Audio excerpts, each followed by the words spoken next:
बिस्मिल्लाहिर्रहमानिर्रहीम। अस्सलामु अलैकुम वरहमतुल्लाहि वबरकातुहू। मोहतरम जनाब शौकत अली साहब, सदर अध्यक्ष उत्तर प्रदेश मजलिस इत्तेहादुल मुस्लिमीन, मेरे भाई वो मजलिस इत्तेहादुल मुस्लिमीन के प्रत्याशी मुबारकपुर विधानसभा मोहतरम जनाब शालम गुड्डू जमाली साहब, मंच पर बैठे हुए मजलिस इत्तेहादुल मुस्लिमीन के तमाम ज़िम्मेदारान, बुज़ुर्गान मिल्लत, मेरे अज़ीज़ दोस्तों और बुज़ुर्गों, मेरी इज़्ज़तदार माँ और बहनों, मेरे गयूर नौजवान साथियों, मैं मजलिस इत्तेहादुल मुस्लिमीन के महनगर के करमवीर आज़ाद साहब भी प्रत्याशी हैं, दीदारगंज के जावेद आलम साहब मजलिस इत्तेहादुल मुस्लिमीन के प्रत्याशी हैं, निज़ामाबाद से अब्दुल रहमान साहब हैं, गोपालपुर से अब्दुल्ला साहब हैं, सदर आजमगढ़ विधानसभा से खमर कमाल साहब हैं। मेरी आपसे गुजारिश है कि 7 तारीख के दिन आप तमाम लोग मुत्तहदा तौर पर अपने एक वोट का, मतदान का इस्तेमाल करिए। पतंग के निशान पर बटन दबाकर आप भारत के लोकतंत्र को, भारत के जमहूरियत को, भारत के संविधान को और मजबूत करिए। हिस्सेदारी की इस लड़ाई में आप अपना सहयोग दीजिए। इंसाफ की इस लड़ाई में आप अपना साथ दीजिए। मजलूमों को इंसाफ दिलाने के लिए आप गुड्डू जमाली को अपना विधायक बनाइए और कमज़ोरों को ताकतवर बनाने के लिए आप गुड्डू जमाली को दोबारा मुबारकपुर से अपना विधायक बनाइए। मेरे अजीज़ दोस्तों और बुज़ुर्गों, बाबुल इल्म के इस मैदान में, इस ग्राउंड में ये मीटिंग होने जा रही है। मैं आप तमाम का बेहद शुक्रिया अदा करता हूँ कि आपने अपना कीमती वक्त निकाल कर आज के इस मीटिंग में शिरकत की और यकीनन हज़ारों की तादाद में आपका यहाँ पर जमा होना इस बात का पैगाम देता है कि मुबारकपुर की आवाम ने और आपने, आपके घर वालों ने, आपकी इज़्ज़तदार माँ और बहनों ने, यहाँ के बुज़ुर्गों ने, यहाँ के हर समाज की जनता ने ये तय कर लिया कि अब की बार दोबारा गुड्डू जमाली हमारा विधायक होगा। मेरे अजीज़ दोस्तों और बुज़ुर्गों, मैं आपका शुक्रिया अदा करता हूँ और मैं शुरुआत में इस बात का जिक्र करना चाहता हूँ कि कल हमारा भाषण हुआ था। अल्हम्दुलिल्लाह, अल्लाह के करम से नबी करीम सल्लल्लाहु अलैहि वसल्लम के सदक़े तुफ़ैल में, अहले बैत के सदक़े तुफ़ैल में हमको बोलने का मौका मिला। मेरे ख़्याल से मैं एक आधा घंटा या 35 मिनट कुछ बोला हूँगा। उसमें से एक चीज़ को हमारे चाहने वाले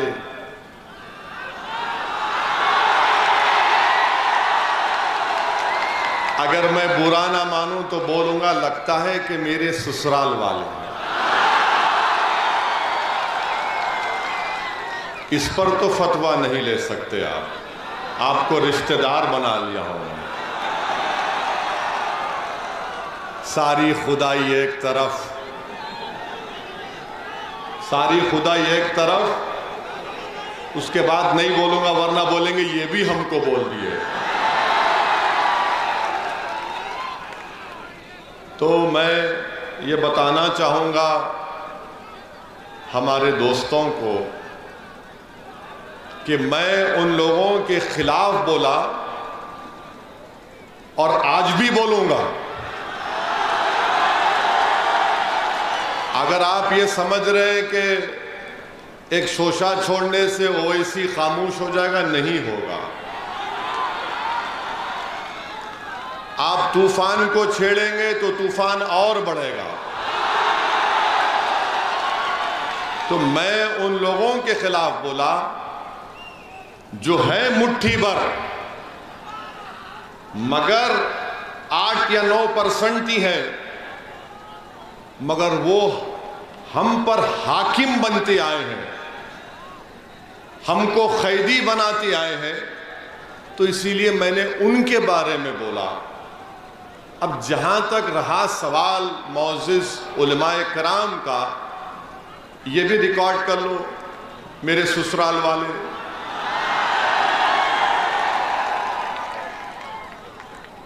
घर एक ही है, ये भी रिकॉर्ड कर लो कि जहां तक उलमाए कराम का मामला है, मेरा अकीदा है, अबू दाऊद शरीफ की हदीस है, हमारे महाराष्ट्र के जनरल सेक्रेटरी मौलाना अशरफी बैठे हैं, जामिअतुल अशरफिया के यहीं से पढ़े लिखे हैं। अबू दाऊद की हदीस है कि उलेमा अंबिया के वारिसीन हैं, उलेमा अंबिया के वारिसीन हैं। ये मेरा अकीदा है और शायद इनको नहीं मालूम, इनके इल्म में इजाफा कर देता हूं ये 8-9% लोगों के बारे में कि फिक़्ह की किताब है हिदाया। सही कह रहा हूं, दोनों आलिम हैं। फिक़्ह की किताब है हिदाया। हिदाया के जिल्द अव्वल पर एक हदीस शरीफ लिखी गई कि रसूल करीम सल्लल्लाहु अलैहि वसल्लम ने इरशाद फरमाया कि जो इल्म से जिंदा होता वो कभी नहीं मरता। सही है। मैं तो जाहिल हूं, I am a thumbs up. ये बड़े अक्लमंद है, ये बहुत होशियार है, चालाक है। तो फिक़्ह की किताब हिदाया में लिखा गया कि जो इल्म से जिंदा होता वो कभी नहीं मरता। तो इसीलिए इमाम आज़म अबू हनीफा नहीं है मगर जिंदा है, इमाम शाफ़ई रहमतुल्लाह अलैह नहीं है, जिंदा है, इमाम अहमद बिन हम्बल नहीं है मगर जिंदा है, इमाम मालिक नहीं है मगर जिंदा है, हाफिज मिल्लत नहीं है मगर जिंदा है। क्यों जिंदा है? अपने इल्म की वजह से। और असदुद्दीन ओवैसी इन तमाम उलेमाओं के, इन तमाम आइम्मा के पैरों की धूल या खाक भी नहीं है। मैं फिर से कह रहा हूं कि मैं अगर मुझे उलेमाए किराम से मिलता हूं, मुलाकात करता हूं, तो मैं अपना सर अपनी नज़रों को झुका कर रहता हूं, क्योंकि ये हदीस है अबू दाऊद शरीफ की। तो मैं उन लोगों को ये बता रहा हूं कि प्यारे ससुराली रिश्तेदार, एहतियात करो। तुमको असदुद्दीन ओवैसी जैसे आदमी की जबान से मुकाबला करने वाला नहीं मिला होगा, रुक जाओ। और अगर और भी कुछ बोलना है तो फिर कल भी जलसा, फिर जवाब दूंगा मैं। और फिर 5 तारीख को भी आऊंगा मैं, 5 को भी आ रहे हैं। और इंशाअल्लाह ताला अल्लाह जब तक जिंदा रखेगा, कमली वाले के सदक़े में मुबारकपुर को आता रहूंगा और बोलता रहूंगा इंशाअल्लाह। कोई माइका लाल मेरी जबान को नहीं रोक पाएगा इंशाअल्लाह ताला। तो मेरा जो अटैक था, मेरा जो हमला था, हमला 8-9% वालों पर था। इनको समझ में नहीं आया, बेकाबू हो गए कि हमारे सियासी आका पे बोल दिए, अरे उन तुम्हारे सियासी आका के बाप पर बोलूंगा। क्यों बोलूंगा? भारत का संविधान है, भारत का संविधान जिसको बाबा साहिब अंबेडकर ने बनाया, फ्रीडम ऑफ एक्सप्रेशन, आजादी इजहार ख्याल एक बुनियादी हक है। मैं बोलूंगा और बोलता रहूंगा।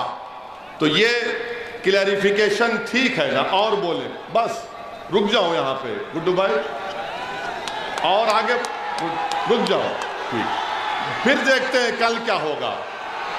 हम किसी का कर्जा बाकी नहीं रखते, सुन लो अखिलेश, हम किसी का कर्जा नहीं रखते बाकी, खुददार आदमी है। अगर तुम कर्जा बाकी रखोगे जवाब मिल जाएगा। तीसरी बात ये, हाँ है, बैठ जाइए, बैठ जाइए, पूरे बैठ जाइए, बैठ जाइए, बैठ जाइए, पूरे बैठ। कोई नहीं आएगा तुम्हारे मेरे बीच में इंशाअल्लाह ताला। मैं तुमसे मोहब्बत करता हूं, तुम मुझसे मोहब्बत करते हो, और हम सब रसूलुल्लाह सल्लल्लाहु अलैहि वसल्लम के गुलामों के गुलाम हैं, और हम सब आशिक़े नबी भी हैं। दिख रहा हो? हैप्पी, खुश, वाह। देखते रहो प्यारे, खाली हम देखने की चीज नहीं है, सुन के वोट डालना गुड्डू भाई को। डालेंगे ना? पतंग पे दबाएंगे ना? हाँ। चलिए, अब तीसरी बात जो हम बोलना चाह रहे थे आपको। अच्छा, अच्छी बात। गुड्डू भाई बोल रहे आज ज्यादा बोलो। अब ज्यादा बोलेंगे तो हमारे ससुराली लोग काम पे लग जाएंगे। सारी खुदाई एक तरफ, नहीं वो नहीं बोलते तो बात। हम तीसरा पॉइंट आपको ये बोलना चाह रहे थे कि जिन लोगों को नाराजगी हुई, थोड़ा परेशान हो गए, हम उनको बताना चाह रहे हैं कि हमने अभी आपके सामने जिक्र किया कि ये उलेमा कराम है, ये इमाम है, मगर याद रखिए दुनिया जब तक कायम रहेगी हक और बातिल में हमेशा टकराव होगा। हक और बातिल में हमेशा टकराव होगा। हक के गलबे के लिए ईसार और कुर्बानी देना पड़ता है, और बातिल हमेशा कोशिश करता ताकत के बलबूते पर।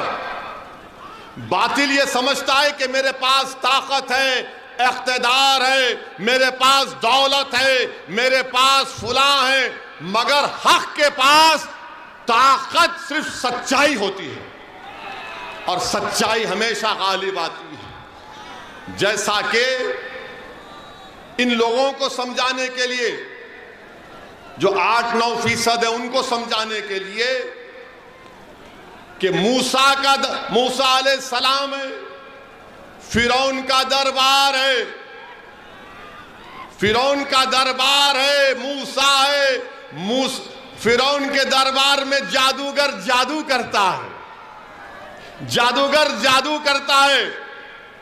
तो मूसा अलैहिस्सलाम ने अपना आसा फेंका तो जादूगरों का जादू खत्म हो गया। फिरौन समझा कि पानी में डूब जाएंगे, अल्लाह ने कहा तू डूबेगा, वो डूब गया। यजीद के पास ताकत थी, फौज थी, हाकिम था, समझता था कि लाखों का लश्कर इमाम हुसैन और अहले बैत को खत्म कर देगा, मगर करबला का मैदान, उसके रेगजारों से आज भी आवाज आ रही है।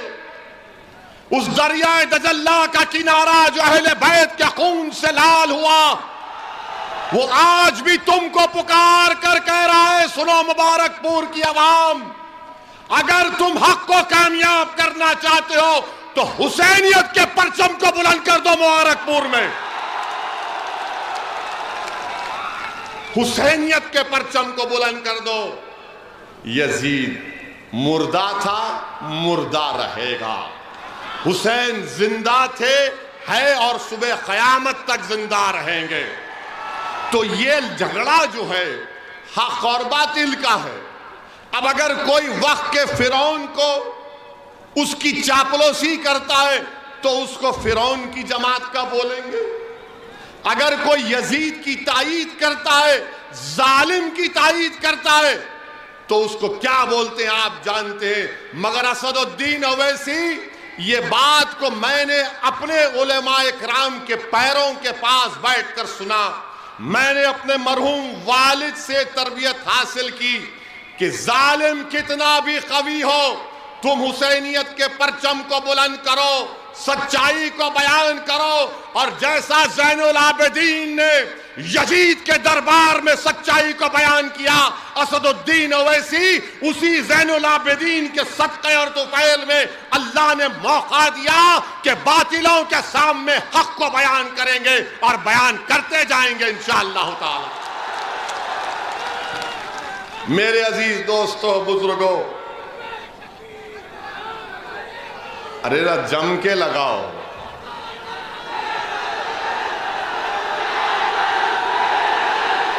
सुनिए, एक बात याद रखिए, ये आपकी मोहब्बत है, ये आपकी मोहब्बत है, मैं उसको सलाम करता हूं। मगर शेर कौन है मालूम आपको? शेर कौन है मालूम आपको? शेर अली है, अली ही रहेगा शेर। असदुल्लाह है वो। असदुद्दीन ओवैसी तो उनके पैरों की धूल भी नहीं है। मेरे अजीज दोस्तों और बुजुर्गों, इसीलिए हम आपसे अपील कर रहे हैं कि आप मुत्तहिद हो जाइए। मुत्तहिद होकर अपने वोट का इस्तेमाल मजलिस इत्तेहादुल मुस्लिमीन की कामयाबी के लिए करिए। और आपके सामने बहुत से लोग आएंगे, बहुत सी बातें करेंगे, मगर उनके बारे में भी हम खुलासा कर देते हैं। हमारी पांचवी बात यह है कि मैं हमारे बुनकर भाइयों को सलाम करता हूं। मैं उनको ये बात बताने आया हूं कि असदुद्दीन ओवैसी सरजमीन दखन से जरूर आता है, मगर मैं कोई नवाब या आला खानदान से नहीं आता हूं। मेरे बुजुर्ग भी, मेरे अजदाद भी वकालत करते थे, मेहनत किए, जुस्तजू किए, तो मैं उसी परिवार से आता हूं। मैं हमारे बुनकर भाइयों को सलाम करता हूं। ये वो काम कर रहे हैं जो हजरत आदम अलैहिस्सलाम करते थे। ये वो काम कर रहे हैं। वो हमको कपड़ा पहनाते हैं।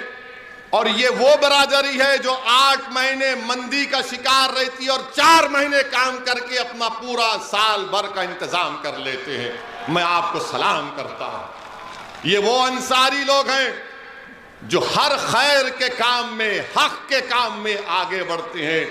और मैं हमारे अंसारी भाइयों को पैगाम और ये बताना चाहता हूं कि जैसा कि हमारे गुड्डू जमाली साहब ने कहा कि आप अकेले नहीं हैं, गुड्डू जमाली आपके साथ था, है और रहेगा। आपके वोट से इंशाअल्लाह, दुआओं से, आशीर्वाद से विधायक बनेगा। गुड्डू जमाली भी रहेगा और साथ में ये दीवाना भी आपके साथ रहेगा इंशाअल्लाह ताला। और मैं हमारे बुनकर भाइयों को बता रहा हूं कि महाराष्ट्र मालेगांव में हमारे विधायक मुफ्ती इस्माइल, वो खुद अंसारी हैं। मुफ्ती इस्माइल साहब मालेगांव के हमारे एमएलए हैं, मजलिस इत्तेहादुल मुस्लिमीन के। वो हमारे पार्टी लीडर हैं। महाराष्ट्र की विधानसभा में 2 एमएलए हैं हमारे, एक मुफ्ती इस्माइल और धूलिया से हमारे शाह साहब हैं। हमने मुफ्ती इस्माइल साहब को अपना पार्टी का लीडर बनाया महाराष्ट्र की विधानसभा के लिए। तो मैं हमारे बुनकर भाइयों को भी कहना चाह रहा हूं कि मैं जानता हूं कि यान का मसला है, यान का रॉ मटेरियल का मसला है। मैंने उस मसले को उठाया भी था, पार्लियामेंट में भी उठाया था। और जब आज से 2017 या 18 में एक मीटिंग बुलाई गई थी, उस मीटिंग में भी मैं गया था, तो आप हमारे बुनकर भाई सन 57 की जंग आज़ादी के बाद कोई माऊ से, तो कोई मुबारकपुर से निकलकर कोई मालेगांव गया, तो कोई शोलापुर गया। मैं आप तमाम को सलाम करता हूं और आपको यकीन दिलाता हूं हम आपके साथ हैं, आपकी लड़ाई में आपके साथ रहेंगे।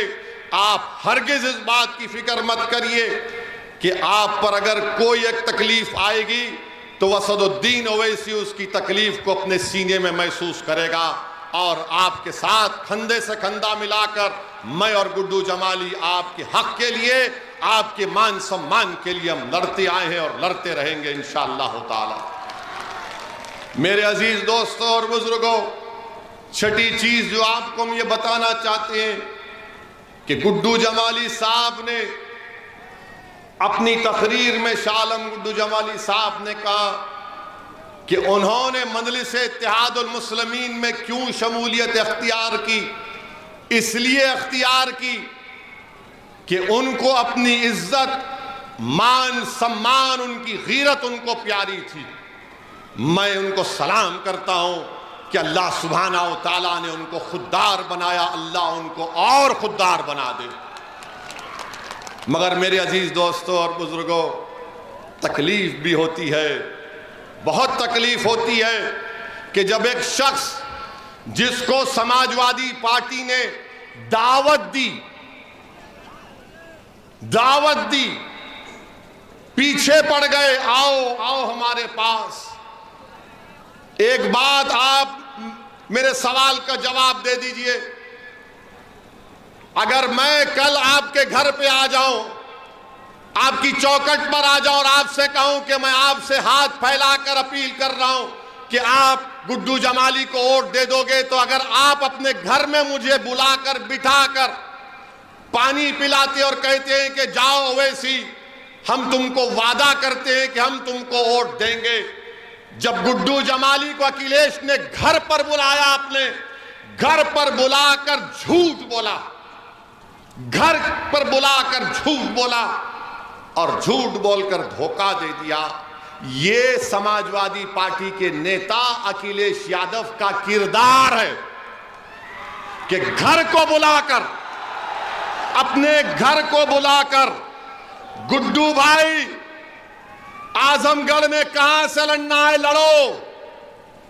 गुड्डू भाई ने कहा कि हम मुबारकपुर के विधायक हैं, उनको आश्वासन दिया, तयक़ुन दिया और उसके बाद लॉलीपॉप पे लॉलीपॉप, लॉलीपॉप पे लॉलीपॉप देता गया।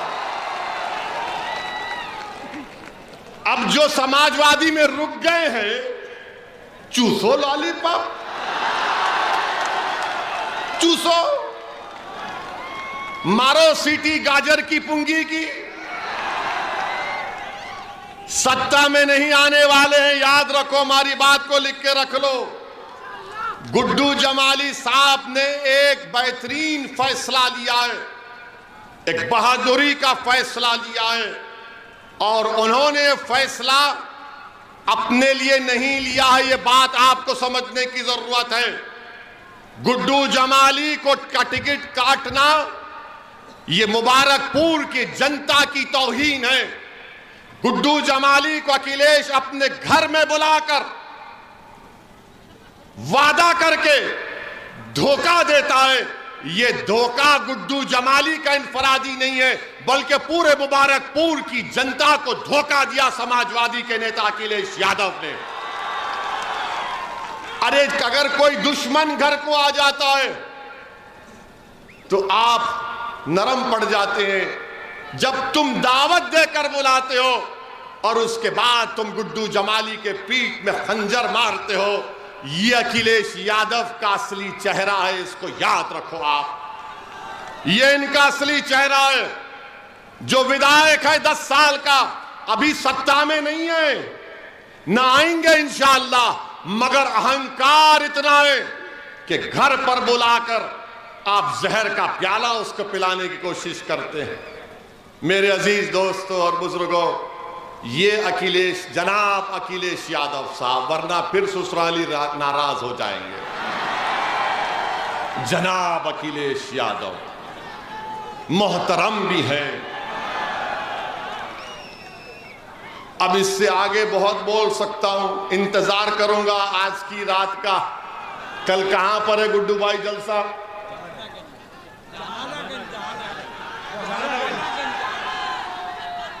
कल जहानागंज में है। आएंगे ना आप? कितने आएंगे? हाथ उठाइए। वहां पर पूरे जहां की बात होगी इंशाअल्लाह।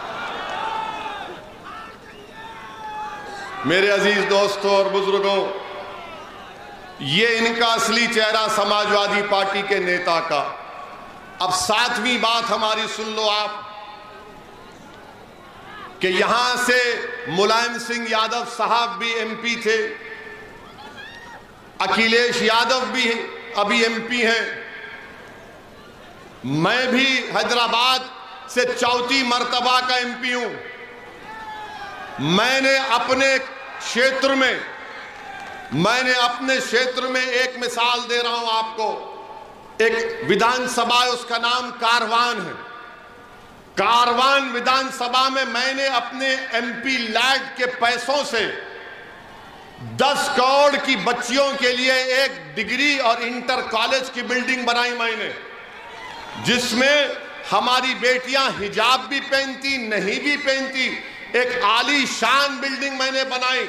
मैं अखिलेश यादव से, समाजवादी के लोगों से पूछना चाह रहा हूं, तुमने अपने एमपी लैड के पैसे कैसे इस्तेमाल किए आजमगढ़ में? बताओ मेरे को, कहां इस्तेमाल हुए? बताओ हमको, कहां इस्तेमाल किए? बताओ आप। अब आपको और एक मिसाल दे रहे हैं।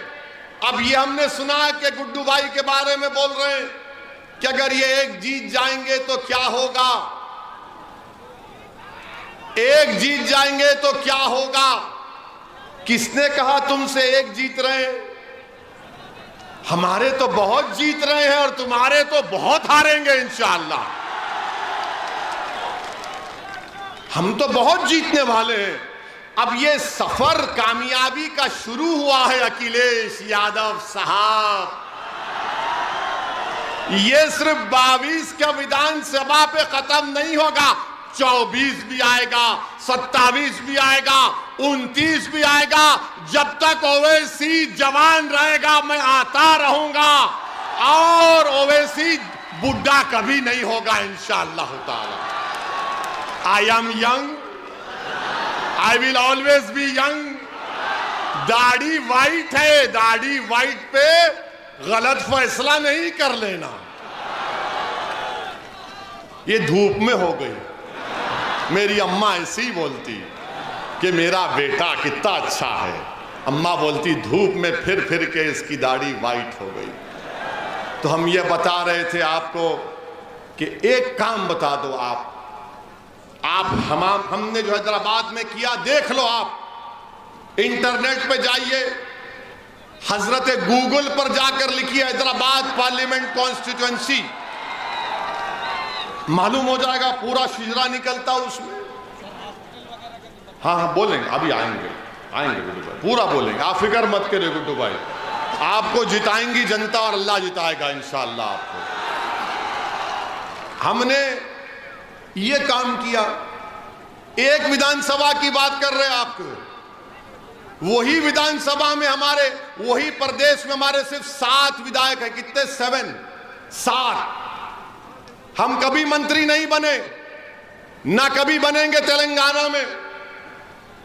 वहां पर हमने, वहां की सरकार, हमारे मुख्यमंत्री चंद्रशेखर राव साहब अच्छा आदमी है, अच्छा आदमी है, अखिलेश की तरह बेवफा नहीं है।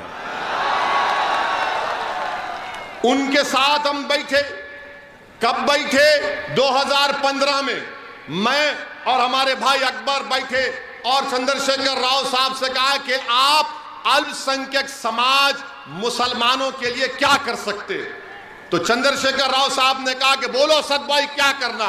हमने कहा सर, जैसा दलित समाज के लिए और ओबीसी समाज के लिए, पिछड़ा समाज के लिए आपने स्कूल कायम किए, वैसे ही स्कूल आप अल्पसंख्यक समाज मुसलमानों के लिए कायम किए। आपको जानकर खुशी होगी कि 7 एमएलए, कोई मंत्री नहीं है।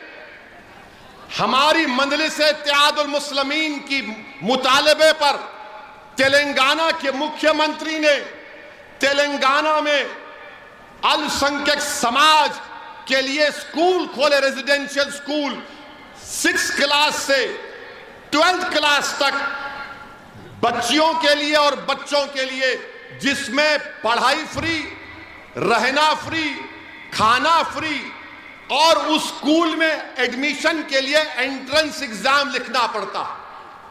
अब आपको बता रहे आपकी ताकत क्या होती है, आपके विधायक की। सब लोग बोलते सत्ता आएगी क्या, क्या तुम मुख्यमंत्री बनोगे, क्या तुम मंत्री बनोगे। अरे सबको बाजू रखो।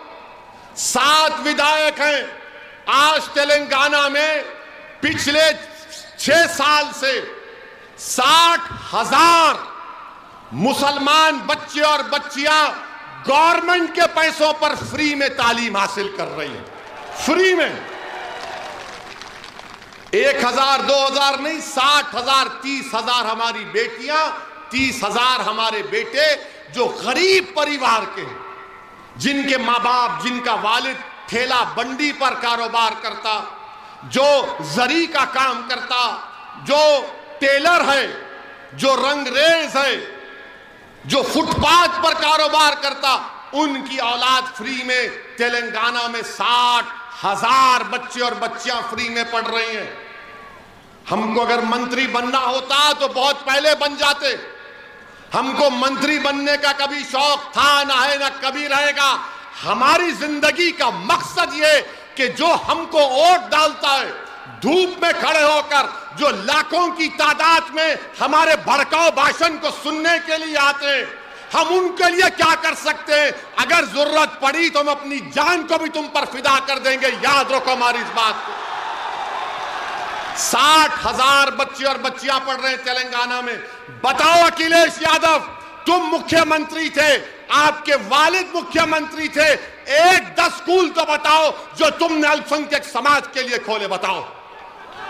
बताओ तुम। और हम हमारे ससुराल के लोगों से भी पूछ रहे, तुम भी बताओ, तुम भी बताओ। बताओ सिर्फ 7 एमएलए, 60,000 बच्चे और बच्चियां पढ़ रहे हैं। कभी हैदराबाद आइए, हम आप हमारे मेहमान रहिए, हम आपको लेके जाएंगे इन स्कूलों को। आप खुद देख लीजिए, गवर्नमेंट का पैसा है, एक पैसा गरीब नहीं देता उसमें। हमारे से लोग आके लड़ते, बोलते कि अगर ओवैसी, अगर तुम एडमिशन नहीं दिलाओगे तो हम तुमको वोट नहीं देंगे स्कूल में। ये मिजाज हमको पैदा करना है। और तीसरी बात, लोग बोलते हैं कि ओवैसी फिरका परस्त है। अरे भाई, हैदराबाद में मेरे 44 कॉरपोरेटर हैं, 44 में हमारे 5 हिंदू भाई हैं। अच्छा, ये जब हमारे पास 1 साल पहले बल्दिया का इलेक्शन हुआ तो बाबा आए थे, हमारी कॉन्स्टिट्यूंसी में। 4 घंटे योगी फिरे हैदराबाद पार्लियामेंट कॉन्स्टिट्यूंसी में, 4 घंटे। और जहां कहीं भी जाते, ओवैसी ये, ओवैसी वो, ओवैसी ये। अकेले है ना बाबा, कोई नहीं है तो गुस्सा हम पे ही निकालते। अकेले हैं बेचारे, अकेले रहते हैं। तो 4 घंटे हमारे हैदराबाद पार्लियामेंट कॉन्स्टिट्यूंसी में फिरे। अमित शाह आए थे। अमित शाह जिस कॉन्स्टिट्यूंसी में, एक कॉन्स्टिट्यूंसी में आकर अमित शाह जाकर प्रचार करे, आपको मालूम जिस कॉन्स्टिट्यूंसी में अमित शाह गए, पुराना पुल उस वार्ड का नाम है। और 4थी मर्तबा उस वार्ड से कौन जीता? मजलिस इत्तेहादुल मुस्लिमीन का काउंसलर, उसका नाम क्या है? राज मोहन। 4थी मर्तबा अमित शाह खुद गए। तो वहां के हमारे पिछड़ा समाज के लोग, हमारे आलाजाद के हिंदू भाई बंगाली हिंदू अग्रवाल समाज के लोग बोले कि यहां पर मोदी भी आ जाए, योगी भी आ जाए, अमित शाह भी आ जाए, हम वोट तो देंगे, ओवैसी को वोट देंगे, क्योंकि हमने काम किया, राजभवन ने काम किया। और वो ऐसा इलाका है जहां पर फसाद होता था, पहले गड़बड़ होती थी। अगर कभी गड़बड़ होती है वहां पर, आज से 6-8 महीने पहले भी बस बदमाश किस्म के लोग कोशिश किए, तो राजभवन कहां जाकर ठहरा? राजभवन मुसलमान इलाकों में जाकर ठहरा। और मजलिस का मुस्लिम नेता हमारे हिंदू भाइयों के पास जाकर ठहरा, बोला कुछ नहीं होगा, कोई पत्थर नहीं मारेगा, अमन रहेगा। यह काम मजलिस हैदराबाद में किया। अरे क्या मामूली बात है 44 कॉरपोरेटर जीतना हैदराबाद में, कि योगी आए, अमित शाह आए, बीजेपी के जितने बड़े बड़े लीडर थे प्लेन से देख रहे थे हैदराबाद, तो कूद जा रहे थे। हम बोले कूदो, और कितने कूदते कूदो, सब कूद लिए, मगर हम सबको नचाकर वापस भिजा दिए। तो यही काम आपको करना है। मुबारकपुर में बहुत कूद रहे हैं, ये कूद रहा, वो कूद रहा, यहां से कूद रहा, ये दीवार फलांग लगा रहा, वो दीवार फलांग लगा रहा। तो कूदने वालों का साथ मत दो। एक मर्द मुजाहिद जो आपके लिए लड़ रहा है, उसका नाम गुड्डू जमाली है, उसको कामयाब करेंगे आप इंशाअल्लाह ताला। अच्छा, फिर अकबरुद्दीन के ऊपर बोलते, अकबरुद्दीन ओवैसी ने अपनी विधानसभा में 2 मंदिरों के लिए चीफ मिनिस्टर के पास बैठकर 20 करोड़ रुपए मंजूर कराए उन मंदिर में कम्युनिटी हॉल बनाने के लिए, 20 करोड़ रुपए। अब बोलो कौन ध्रुवीकरण कर रहा है, कौन तुष्टीकरण कर रहा है? क्या मामूली बात है कि असदुद्दीन ओवैसी हैदराबाद के सिर्फ मुसलमानों के वोट से जीतता है? नहीं, असदुद्दीन ओवैसी हैदराबाद के हर उस नागरिक का वोट लेता है जो भारत का है, जो संविधान पर, भाईचारगी पर, भारत की खूबसूरती पर यकीन कर रखता है। और यकीनन मैं मुसलमान हूं, मगर क्या मैं किसी का काम नहीं करूंगा? बिल्कुल करूंगा, करता आया हूं। हम काम करके दिल जीतते हैं। मेरे अजीज दोस्तों, बुजुर्गों, तो ये कूदने वालों की बात का यकीन मत करिए। ये खाली कूदते हैं बंदरों की तरह, एक डाली से यहां, कभी इधर कभी उधर, वो छोड़ दीजिए, उनसे नहीं होने वाला है। और फिर हमारे पास अब बोलते मजलिस हिंदुओं के खिलाफ है। बताओ, मेरा एक बयान बताओ कि जिसमें मैंने अपने हिंदू भाइयों के खिलाफ कोई बात कही है, तो एक बयान बताओ। इनको लगता है चेहरे पे दाढ़ी है, सर पे टोपी है, तो मौलाना मुल्ला है, इसको हम घेर लेंगे। अरे बाबू, तुम्हारे जैसे 100 भी आए तो नहीं घेर सकते मुझे। और औरंगाबाद, सुनिए, थक तो नहीं गए ना? बोले नींद आ रही है क्या? जाग रहे हैं ना? हाँ, जागते रहना है 7 तारीख तक। 7 तारीख तक जागते रहना, वरना हमारे ससुराल वाले आएंगे, आकर बोलेंगे, ए भाई, ये जज्बाती भाषण तो बहुत देता है, मगर बीजेपी, बाबा, मोदी, घोष, इसका क्या होगा? इसका भी हल है हमारे पास, इसका हल है हमारे पास। आपको एक ऐसे विधायक की जरूरत है जो आपकी आवाज को उत्तर प्रदेश की विधानसभा में पहुंचाएगा। हम आपको बता रहे थे, औरंगाबाद में इम्तियाज जलील मजलिस इत्तेहादुल मुस्लिमीन के विधायक ने 21 साल के भाजपा और शिवसेना के सांसद को हराया। क्या कांग्रेस ने हराया? क्या समाजवादी पार्टी ने हराया महाराष्ट्र की? क्या राष्ट्रवादी कांग्रेस ने हराया? औरंगाबाद की जनता ने। मैं औरंगाबाद की जनता को बाबुल इल्म ग्राउंड आजमगढ़ मुबारकपुर से अपना सलाम पेश करता हूं कि तमाम दलितों ने, तमाम हमारे हिंदू भाइयों ने, मुसलमानों ने मिलकर कहा कि शिवसेना बीजेपी नहीं, अब के इम्तियाज जलील को कामयाब करेंगे, और इम्तियाज जलील एमपी बन गया। आप देखिए, ये काम मजलिस ने किया, मगर हम पर ही इल्जाम। और फिर तीसरी बात ये कि बोलते मजलिस ने क्या किया। मेरे अजीज दोस्तों और बुजुर्गों, मजलिस इत्तेहादुल मुस्लिमीन ने 1984 में 40-45 साल पहले एक मेडिकल कॉलेज खोला अल्पसंख्यक समाज के लिए, जो बाबा साहिब अंबेडकर का संविधान में आर्टिकल 30 है, 30 का हवाला देकर हमारे पास जब 5 एमएलए थे, 5 एमएलए थे, एनटी रामाराव को हटाया गया, भास्कर राव सीएम बने, आकर हमारे मरहूम वालिद से कहा कि सलाहुद्दीन ओवैसी साथ दो, तुम जो चाहे मैं करूंगा। मैं उस गुफ्तगू में छोटा सा था, बैठा हुआ था। नाडेल्ला भास्कर राव ने कहा ओवैसी क्या चाहिए, तो मेरे वालिद मरहूम ने कहा कि भास्कर राव मुझे कागज का टुकड़ा चाहिए। वो बोला ताज्जुब क्या? बोले क्या? उसने कहा तुम गवर्नमेंट का परमिशन दे दो मुझे कि मैं अल्पसंख्यक समाज के लिए, उनके तालीम में उनको उठाने के लिए उनको डॉक्टर इंजीनियर बनाना चाहता हूं। 84 में हमने एक पैसा नहीं लिया, एक कागज का टुकड़ा, गवर्नमेंट का परमिशन खोला। हर साल 150 मुसलमान बच्चे बच्चियां डॉक्टर बनकर निकलती हैं। आप सोच लो 84 से। और अखिलेश यादव, हमारी बात का यकीन नहीं आया, तुम अपने पिताजी मुलायम सिंह यादव से पूछना, वो भी आए थे हमारे अस्पताल को देखने के लिए,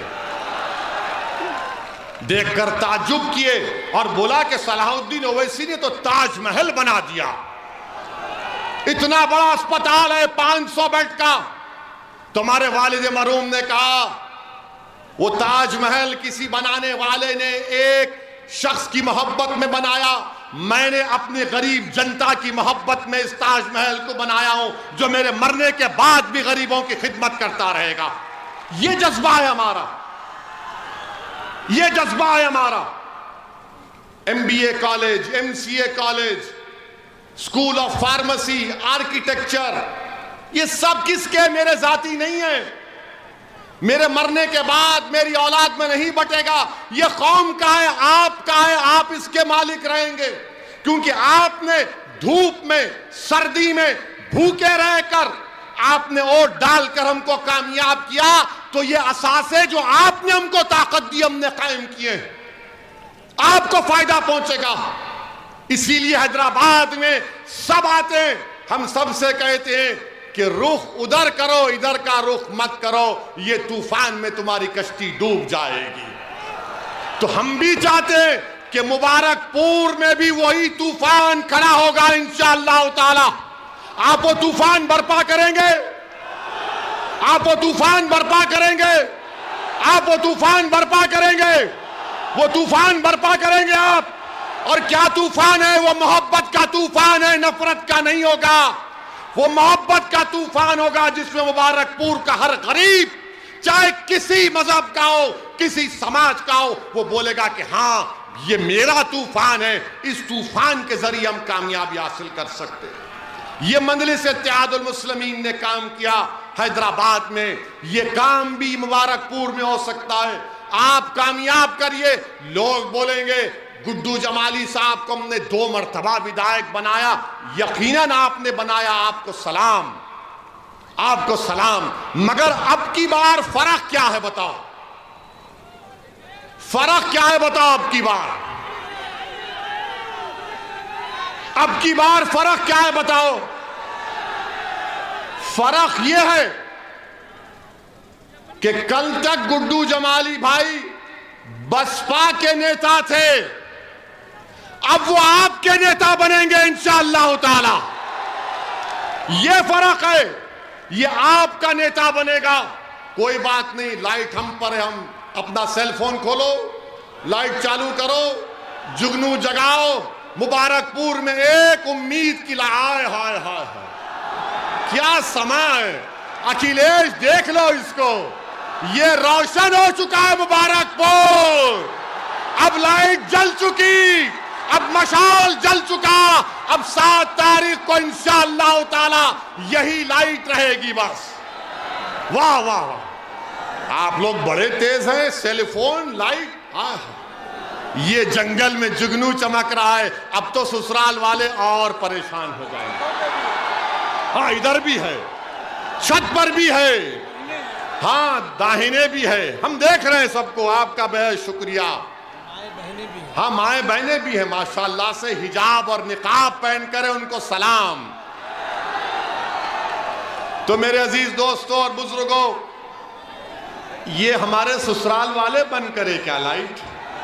लगता है बहुत बोल दिए तो लगता है कि भाई ये ज्यादा बोल दिया। बहरहाल मेरे अजीज दोस्तों और बुजुर्गों, आपसे अपील है, अभी थोड़ा आगे देखिए, नाम लिए तो आ गई लाइट, आगे आगे आगे आगे आएगी। मेरे अजीज दोस्तों और बुजुर्गों, समाजवादी पार्टी क्या बीजेपी को हरा सकती? नहीं हरा सकती बीजेपी को समाजवादी पार्टी। आपने 2019 में बहन मायावती को और अखिलेश यादव को वोट दिया नहीं दिया? दिया था ना आपने। पूरे उत्तर प्रदेश में आपने दिया, मगर सिर्फ 15 सीट पर ये लोग कामयाबी क्यों हासिल किए? मेरे अजीज दोस्तों और बुजुर्गों, हम आपसे अपील कर रहे हैं कि मुत्तहिद रहिए, अपने एक एक वोट को जाय होने से बचाइए। आपसे हम अपील कर रहे हैं, ये लड़ाई आपकी लड़ाई है, ये लड़ाई आपको नेता बनाने की लड़ाई है, ये लड़ाई फिरका परस्ती को रोकने की लड़ाई है, ये लड़ाई नफरत को खत्म करने की लड़ाई है, ये लड़ाई मोहब्बत को आम करने की लड़ाई है, ये लड़ाई मुबारकपुर के बच्चे और बच्चियों को शिक्षा दिलाने की लड़ाई है, ये लड़ाई मुबारकपुर में विकास को पैदा करने की लड़ाई है, ये लड़ाई आपकी आवाज को उत्तर प्रदेश के विधानसभा में भिजाने की लड़ाई है। इस आवाज को आपको पहुंचाना है मेरे भाइयों, मेरी इज्जतदार मां और बहनों। सपा बीजेपी को नहीं रोक पाएगी। हम पार्लियामेंट में देख चुके हैं कि 2019 में अमित शाह ने अनलॉफुल एक्टिविटीज प्रिवेंशन एक्ट का कानून लाए थे। वो कानून ये कहता है कि दिल्ली में एनआईए का इंस्पेक्टर बैठकर किसी शख्स का नाम अगर गुड्डू जमाली होगा तो उसको टेररिस्ट घोषित कर दिया जाएगा बगैर कोर्ट के फैसले के। क्या समाजवादी पार्टी ने अमित शाह के हक में वोट नहीं दिया? क्या बसपा ने वोट नहीं दिया? क्या कांग्रेस ने वोट नहीं दिया? तो जो अमित शाह का हाथ पकड़ लिया, जो अमित शाह से बगलगीर हो गए, हम पर उंगली उतारे, तुम तो बीजेपी का साथ दिए पार्लियामेंट में, बताओ वो कैसे आपके वोट के हकदार हो सकते हैं? सुनो ससुराल वालों, ये भी रिकॉर्ड करके सुनाना तुम्हारे भैया को। अभी तो शुरू करे हैं। यूएपीए का कानून बना तो समाजवादी कांग्रेस और बसपा की ताईद से बना, और उसी कानून के तहत कई नौजवान बच्चे, आदिवासी, दलित जेल में अपनी जवानी को बर्बाद कर रहे हैं, 3-3 साल से जेल में। मेरे अजीज दोस्तों बुजुर्गों, समाजवादी पार्टी का मतलब क्या है कि आप हमको सत्ता दे दो, हमारे कैदी बनकर रहो, दरी बिछाओ, भैया तुझ पे जवानी कुर्बान के नारे लगाओ, जब चुनाव आएगा तो हम तुमको हड्डियां फेंकेंगे, तुम वो लेकर खुश हो जाना। मैं अब इस चीज को बर्दाश्त नहीं कर सकता। हम बराबरी चाहते हैं, हम बराबरी चाहते हैं, बराबरी चाहते नहीं चाहते? क्या आप मान सम्मान नहीं चाहते? क्या आप वो नहीं चाहते जो अखिलेश यादव के पास हो? क्या आप वो नहीं चाहते जो अखिलेश यादव के पास हो? बताइए मेरे को, क्या आप अखिलेश यादव से कम है? क्या आप अखिलेश यादव से कम है? क्या आप उसके बराबर हैं? तो जब बराबर है तो दिखाओ बराबरी, बराबरी कैसे दिखाओगे जब 7 तारीख को हमारी माँ और बहनें, हमारे बुजुर्ग और ये जो नौजवान जज्बाती हैं गुड्डू भाई को कामयाब करके बोलेंगे, सुन लो अखिलेश, अब तुम और हम बराबर हो चुके हो, तुम हमसे आगे नहीं, हम बराबर हो चुके हैं। ये बराबरी की लड़ाई में आप साथ देंगे? ये बराबरी की लड़ाई में आप साथ देंगे? हाथ उठाओ, कितने साथ देंगे बराबरी की लड़ाई में? देखो, आपने हाथ उठा लिया, अब बराबरी की बात होगी, हिस्सेदारी की बात होगी, अब दरी बिछाने की बात नहीं होगी, नहीं होगी। और फिर समाजवादी पार्टी के नेता अखिलेश यादव से पूछा गया, जो आपके एमपी हैं, उनसे मीडिया के लोगों ने पूछा, बताइए हिजाब और निकाब पर आपका क्या बोलना है? हिजाब और निकाब पर क्या बोलना है? मुबारकपुर है, जामिअतुल अशरफिया है, बाबुल इल्म है, अहियाल उलूम है। अब मैं उनके जिम्मेदारों पर छोड़ता हूं।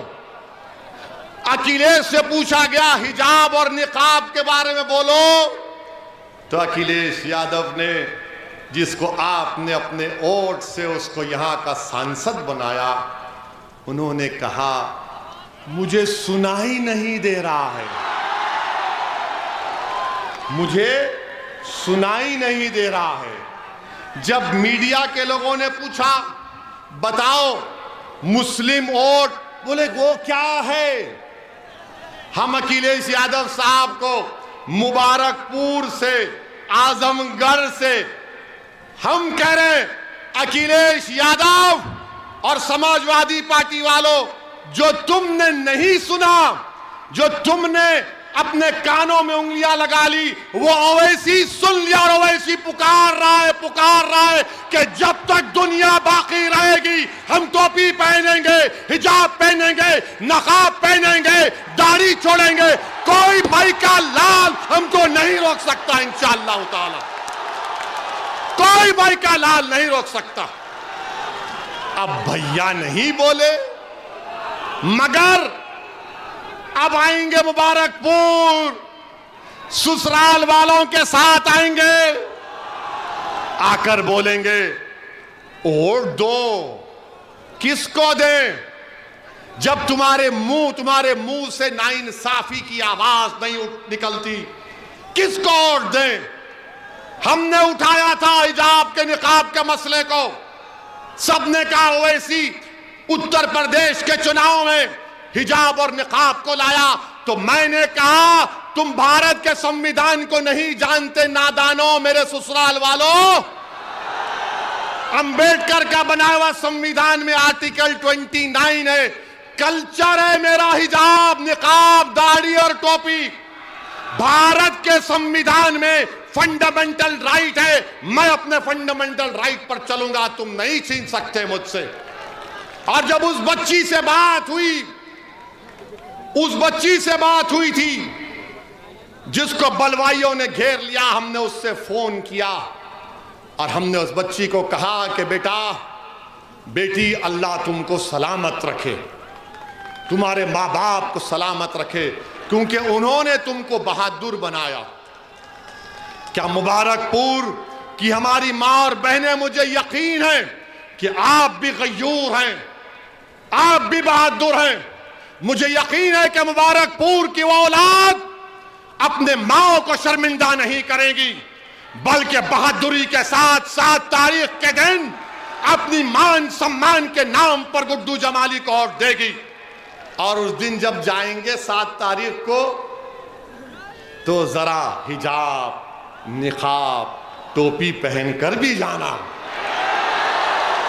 ताकि भैया को मालूम हो जाए कि जो जबान नहीं खोलता, देखो अब हम खोल रहे हैं। ये हमारी शनाख्त है और हमारी शनाख्त कोई हमसे नहीं छीन सकता। अब हम एक और, कितना टाइम? 10 मिनट है। अरे कल भी आ जाओ, नहीं आएंगे? आइए। तो हम आपसे अर्ज कर रहे थे, अभी हमारे बीजेपी पे भी बोल देते हैं थोड़ा, बाबा का खर्जा उतारते हैं, मोदी जी का भी, अमित शाह का भी खर्जा है। बाबा ने आजमगढ़ को के ताल्लुक से कहा, शौकत बता रहे थे, बाबा ने कहा 10 मार्च के बाद आजमगढ़ की हवा निकाल दूंगा। बाबा, हमने जो मुबारकपुर में हवा पैदा की, जो अल्लाह उसके रसूल के सदके में पैदा हुई, अहले बैत के सदके में पैदा हुई, अहले दिल की दुआओं की वजह से पैदा हुई। बाबा, तुम कौन सी हवा निकालते हमको नहीं मालूम, मगर ये जो हवा यहां से निकलेगी वो पूरे उत्तर प्रदेश में जाएगी, पूरे भारत में जाएगी, और सुबह कयामत तक ये हवा रहेगी। रहेगी ना? ये हवा रहेगी ना? ये हवा रहेगी ना? बस बाबा, आप निकालो हवा। बाबा नौकरी नहीं दे पाए, हवा निकाल दूंगा। बाबा बिजली नहीं दे पाए, हवा निकाल दूंगा। बाबा किसानों का मसला हल नहीं करे, हवा निकाल दूंगा। बाबा सांड का मसला हल नहीं करे, हवा निकाल दूंगा। बाबा दवा नहीं दे पाए, हवा निकाल दूंगा। बाबा को गरीबों की लाशें तीरती नजर नहीं आई, हवा निकाल दूंगा। ऑक्सीजन नहीं दिए, हवा निकाल दूंगा। अरे बाबा, जब गरीब ऑक्सीजन की हवा के लिए तड़प रहा था, आप नजर नहीं आए। कोविड में अगर मुबारकपुर में कोई नजर आया जो गरीबों के दरमियान में था, जो अपनी इस्तिताअत के मुताबिक कोशिश कर रहा था, उसका नाम क्या था? गुड्डू जमाली था। गुड्डू जमाली था। क्या अखिलेश यादव नजर आए लॉकडाउन में? वो तो लंदन में थे, मालूम हुआ लंदन में थे भैया, लंदन में तफरीह कर रहे थे, और गुड्डू भाई आपके दरमियान में आपके गम को कम करने की कोशिश कर रहे थे। और फिर मोदी जी देश के अमित शाह पे बोल देते हैं, वरना ससुराल वाले बोलेंगे हम पे इतना बोले, उन पे नहीं बोले। हमारे भाषण को तराजू में तोलते ससुराल वाले, ऐसा कितना हुआ, कितना। अबे क्या टमाटे खरीद रहे तुम यहाँ के हैं? अमित शाह साहब के बारे में आपने सुना, कितने ज्ञानी है वो, बहुत ज्ञानी है। हाँ, अमित शाह साहब ने उत्तर प्रदेश युवाओं से कहा कि जो युवा हमको वोट दे देगा, जो 12वीं के बाद इंटर में जाएगा, हम उसको लैपटॉप सेलफोन देते। हाय हाय हाय, ये तो हमारे ससुराल वालों से भी बड़े ज्यादा बात कर गए। 12th के बाद इंटर, ये हमको पता नहीं था मोदी जी। क्या आपने भारत को बना रहे हैं, देश के होम मिनिस्टर हैं। अभी हमको कल एक और वीडियो किसी ने भिजाया, नहीं मालूम सच है या नहीं मालूम। उस वीडियो में था, कहीं पर अमित शाह भाषण दे रहे थे, तो भाषण में कहा मैं यहां पर फुला तारीख को 2070 में आया था। हैं? हैं? 2070 में आया? हैं? ये हमारे बुजुर्ग इमाम गजाली बोले कि आलम अरवाह में मैंने कुछ बोल दिया था, ये तो उल्टा बोल रहा हूं। 2070 में मैं आया था, ये वापस कैसा आ गए? फिर 2070 से 22 में वापस आ गए। वाकई में शाह है ये, वाकई में शाह है, मान लिया। आपके कशो करामात को मान लिया कि आप जो है 40 साल पीछे पलट के आ गए। वाह, 2070 में आया था, अब 2022 में आया। अब हमारे मीडिया के लोग जो मोदी को चाहने वाले बोलेंगे यार वैसे तो एक को पकड़ क्यों लेता है इसको, है? स्लिप ऑफ द टंग, जबान फिसलती है। हमारी नहीं फिसली आज तक, फिसली हमारी जबान। हम किसी समाज के खिलाफ बोले, किसी मजहब के खिलाफ बोले, हाँ, अखिलेश के खिलाफ बोले, मोदी के खिलाफ बोले, योगी के खिलाफ बोले और बोलते रहेंगे। हमारा संविधान का हक है। अब आप देखिए मोदी जी, अभी 5 मिनट है, अने फिक्र मैं आपका हो गया, मैं मुबारकपुर का हो गया अल्हम्दुलिल्लाह। आपने असदुद्दीन अवैसी को खरीद लिया है और ईमानदारी से कह रहा हूं, अल्लाह जब तक जिंदा रखेगा इंशाअल्लाह ताला, ना मैं गुड्डू भाई को छोड़ूंगा ना आपको छोड़ने वाला हूं। मोदी जी ने क्या कहा कि उत्तर प्रदेश की जनता हमको वोट दे रही है क्योंकि वो मोदी का नमक खाए। नहीं मोदी जी, हम देश का नमक खाए हैं और खाते रहेंगे। हम तुम्हारा नमक नहीं खाए हैं। हम जहर खाना पसंद कर लेंगे, मोदी का नमक खाना नहीं पसंद करेंगे। हम देश का नमक खाकर आगे बढ़े हैं। हमारी माओ ने हमको देश का नमक खिलाया है। मोदी जी में इतना अहंकार है, अपने आप को दिल्ली के बादशाह सलामत समझ रहे हैं। वो अब चौकीदार नहीं रहे। और मोदी जी कह रहे हैं कि मैं 10 मार्च के बाद सांड का मसला हल करूंगा। मोदी जी 7 साल से चाय पीकर आप सो गए थे क्या? और बाबा ने कहा, जब मोदी जी ने कह दिया तो मैं वजीर, तो बाबा ने कहा मैं उसको हर घर को 900 रुपये दूंगा सांड को पालने के लिए। अरे बाबा, तुमने मदरसा मॉडर्नाइजेशन में तनख्वाह नहीं दी, टीचर की भर्ती नहीं की, डॉक्टर की भर्ती नहीं की, नर्सेस की भर्ती नहीं की, नौकरियों की भर्ती नहीं की, ऑक्सीजन नहीं दिया, कुछ नहीं दिया बाबा। मगर आपको मालूम कि उत्तर प्रदेश में जो विकलांग होते हैं, विकलांग, उनको उत्तर प्रदेश की सरकार में महाना पेंशन 1000 रुपये मिलता है। मैं मुबारकपुर की जनता से अपील कर रहा हूं, ये बीजेपी अगर 4 टांग के सांड को 900 रुपये दे रही है और एक विकलांग, किसी का बाप, किसी का भाई, किसी की पत्नी, किसी की बेटी होगी, उसको 1000 रुपये दे रहे हैं। मेरे अजीज दोस्तों और बुजुर्गों, ये फैसला आपको करना है। हम आपसे अपील कर रहे हैं कि शायद हमारी तकरीर से आपके दिल मुतासिर नहीं हुए होंगे। हमको यकीन है कि अल्लाह दिलों को मोड़ने वाला है। बस हमने जो पैगाम दिया उस पर सोचिए, जो पैगाम हमने आपको दिया उस पर सोचिए और याद रखिए, आपको नेता बना रहे हैं। आप 7 तारीख को आप अखिलेश को नेता नहीं बनाएंगे, आप गुड्डू जमाली को अपना नेता बनाएंगे इंशाअल्लाह ताला। आप बनाएंगे गुड्डू जमाली को अपना नेता। गुड्डू जमाली के हक में वोट डालेंगे पतंग के निशान पर, हाथ उठाकर बताइए। और अगर हमारे ससुराल के लोग आकर डराएंगे तो उस कर्नाटका की बच्ची ने क्या नारा लगाया था जब बलवाई घेर लिए, तो जोर से लगाओ नारा, दिल खोल के बोलो, झूम कर बोलो, पूरा मुबारकपुर बोले। ये बात हुई।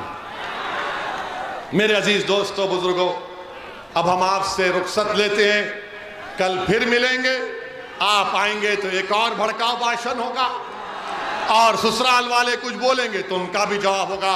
मैं हमारी माँ और बहनों का बेहद शुक्रिया अदा करता हूँ, बुजुर्गों का। 7 तारीख के दिन पतंग के निशान पर बटन दबाइए और हमारे साथ जरा पतंग खींचिए। सलाम वालेकुम।